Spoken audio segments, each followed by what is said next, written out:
Top of the morning, Raider Nation. I'm Raider Dave. We got the Sea of Hands coffee cup right here. You see that play design right there. I don't know if anybody's ever drawn it up like that, but that's a game winner right there. Winner, winner, chicken dinner. Let's get this going, dude. Yeah, it was first and goal, huh? 35 seconds left. The AFC divisional round at the Oakland Coliseum. December 21st, 1974. The Miami Dolphins and the Oakland Raiders, and the Raiders win that one by 2 points, 28-26. So shout out to Friday. We got our first round pick selected here. Before I get into it, though, I'm going to disclose how my mock draft works. It's not on some platform where you just click players in the computer. It's not AI or anything like that. What this is 32 general managers. We all have a role. I pick for the Raiders. I got that position about 2 years ago. I used to pick for the Colts. My buddy had to drop out, so I got the Raider position. I'm stoked. I'm the Raiders GM in that league, dude. And we got our first round pick in. And so like I said, everybody is responsible for putting out their draft reports. Mine is a little weak, dude. I'm running out of time, man, in life. I'm getting older and I'm running out of time. So if anybody ever wants to write or collab with Raider Dave, man, I'm telling you, we got the notes, we got the content, we got angles that other people don't have, dude. We got solutions. And also, another reason I kind of take a back seat is a lot of you content creators out there, you lie about Patrick Mahomes all the time, man. You guys never factor in Patrick Mahomes, that guy is a winner, and that guy, yeah, he's a baby. I don't like his attitude, but that guy wins Super Bowls. Andy Reid wins Super Bowls. I cannot stand Travis Kelce. Every year I draft a player to defend Travis Kelce. I'm pissed that they won the Super Bowl in our stadium. I'm pissed that they've won 8 AFC West titles, and I have to argue with Raider fans about the West. It drives me nuts. Well, I just want to win a playoff game and win a Super Bowl. Let me remind you guys again, it's a broken record statement here. You got to win the AFC West. You got to win your division, man. We went 4-2 in the West last year, man. We didn't win it. We got to win the West. It's urgent. It's like one of the most...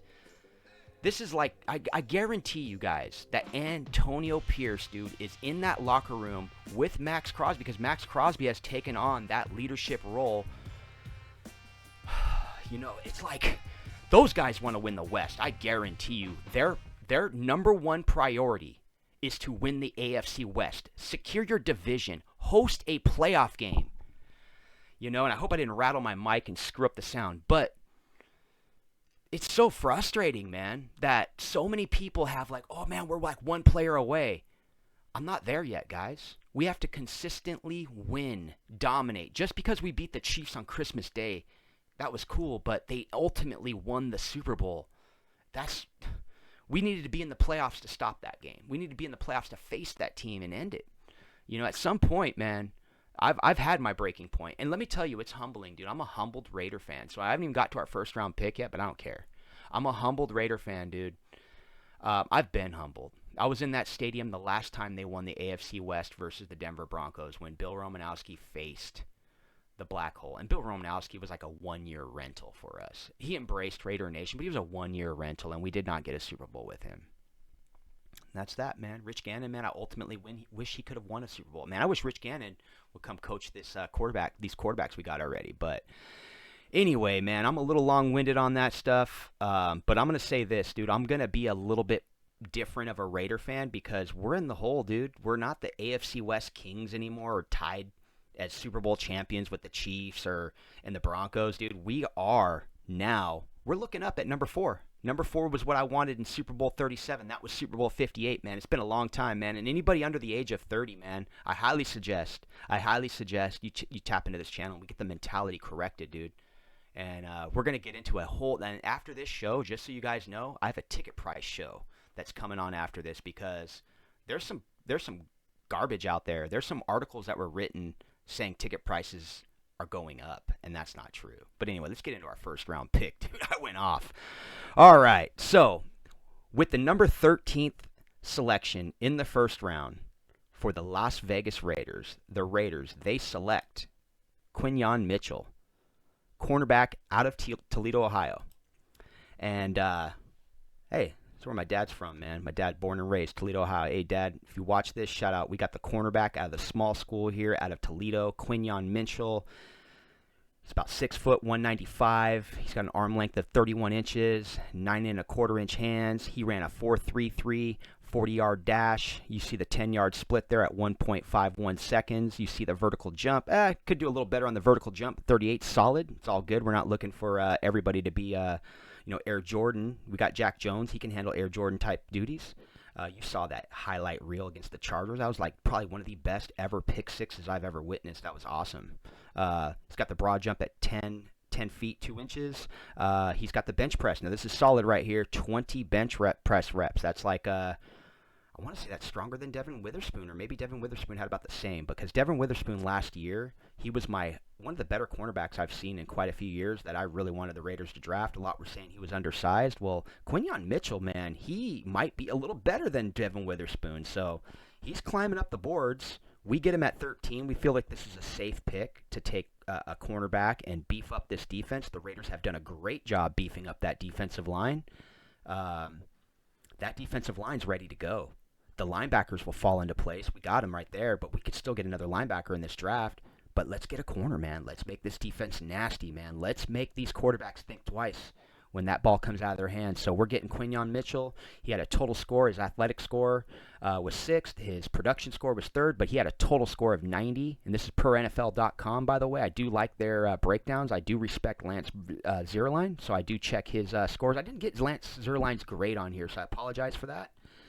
But last year he had 93 solo tackles. Oh, no, sorry, here's his career. His career stats. My bad. I was like, damn, 93 tackles in one season. But 93 solo tackles for his career. 7.5 tackles for a loss. He had 1 sack, 1 forced fumble, 1 fumble recovery, 6 interceptions, 45 passes defended. And by the way, this is a penalty-free player. He had 2 touchdowns, defensive touchdowns. And that's his career right there. So the cornerback from Toledo is a perfect complement to the Raiders cornerback, Jack Jones, as I had mentioned earlier, and adding another route-recognizing defensive back for the Raiders.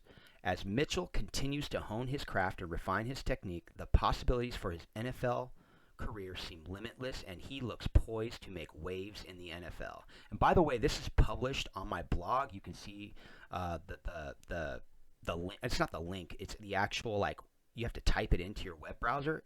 Finding my blog's going to be hard. They got it buried here, so I'm going to have to put out more content and get this thing more, I guess boost that algorithm a little bit. So he was the best cornerback in the Senior Bowl. He plays the ball with accuracy and timing, plays the ball and keeps the play in front of him. Last year he had last 2 seasons he had 27 pass breakups, 0 penalties committed in 2023. We like that. This Raider team was a penalty-free team. Very impressive with Antonio Pierce. That's good discipline. So you want to bring in another disciplined guy here for that duty, man. I think that makes him a good fit for this defense, in my personal opinion. He's a good run defender. He only had 3 missed tackles in 2023. He anticipates routes and can mirror coverage with great ball instincts, keeping his eye on the ball, you name it. Reading the quarterback. Breaks hard, and reading the wide receiver's eyes. You always got to factor that in. He breaks hard on underneath routes and screens. Good open field pursuit. He lines up in off-man coverage, gives a cushion because of his speed. That might be something he needs to clean up in the NFL. He might need to play up a little bit. But then again, last year, I remember last year, man, I think coaches had cornerbacks lining off about maybe 6-7 yards in a lot of situations, man. They just switched to a lot of zone now. So one of the reasons we're passing on Terrion Arnold here, man, we're not going with he's the corner that's, maybe more athletic, but he's like your man cover corner. But we don't know if that's an NFL fit anymore, man. So it's going to be interesting how they select number 13, or if they even trade up, trade back, how it works. Athleticism and play recognition are his primary strengths that get him to the catch point. Physical when the ball is in the air. He wins contested passes, and he had 17 forced incompletions. I want to say that was just as good as Devin Witherspoon. Just as good. And this guy's bigger than him. I don't know if I mentioned that earlier. He's a little bit bigger than him, so that's good. I know Devin Witherspoon, when he had his pro day last year, they got the numbers they were looking for, and he went number 5 overall to Seattle Seahawks last year. So maintains inside leverage with solid frame and wingspan, defends back shoulder passes, good open field tackles, menacing presence, confident player with high-level football IQ, plays clean, penalty-free game. He's a fiery competitor. Maintains route leverage on deep routes, exceptional speed, agility, and make him a formidable force in coverage. Obviously, if a guy can move like that, he's going to stay with the receiver, especially if he's in IQ, plays a huge role. He does not smack talk, but plays extremely aggressive. So going to that, Devin Witherspoon, I liked the smack talk from him. He had a huge, like 100-plus yard interception return on Monday Night Football, man. So Devin Witherspoon got on the map real quick. He was noticed. But I like that this guy is aggressive but doesn't really smack talk. We're going to see how that translates in the NFL. He's going to have Christian Wilkerson up front smack talking, so he really doesn't need to. And then 2023 PFF grades, overall he came with a 91.5. His overall, and his coverage was 91.6. We want corners that can stay with receivers, understand route recognition, you name it, and then play the run. 77 is a solid run grade. And, yeah, so let me know what you think, Raider Nation. We got our pick here, man, and let me get back to the screen. Dang, about a 10-minute show here. I really want to do these in like 2-3 minutes. But, I got a lot to say. And so the next video that I'm going to drop, it's going to come out today in regards to Raiders PSL tickets, the personal seat license that you have to buy before you buy secure season tickets. I've noticed a trend with that, and I really want to share that with you guys, man. So I hope you stay tuned for the next show. We're gonna pretty much do every player that we draft. I might even do a full first round. We're in like pick number 30, so I might even, if you guys are interested, type one in the comments that you want to see a full first round mock, how it unfolded in our league. And I hope you guys have a great day. It's Friday, man. Live it up, man. Get ready. And you know what? I want our Raider fans to be confident, man. I see a lot of confidence out there, dude, but it's almost like, dude, I've been humbled, man. The Chiefs have won a Super Bowl in our stadium, and I've let that sink in. And but now it's time to assume our role, man. We need to get up in the ranks, dude, and we need to win ourselves a Super Bowl. Our fans have been so dedicated, dude, and so good, man. I believe we started this content stuff. Now other fans are doing it and stuff. So we've always been a good leadership role for when it comes to fandom. I just find it a shame that we can't figure out a way, like, to come together as a nation, dude, because, like, let me say something about Aiden O'Connell, and it's kind of giving away my draft here. I'm really not after a quarterback unless a quarterback falls to me. If a quarterback falls to me, I will take a quarterback. Michael Penix Jr. is still on the board right now at pick 30.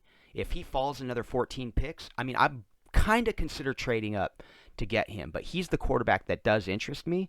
But other than that, I'm really not into this quarterback class. I really ain't. Jaden Daniels, I do like. But this isn't a quarterback class. I don't know, I feel like they kind of overrated it a little bit. There was a lot of hype behind this one.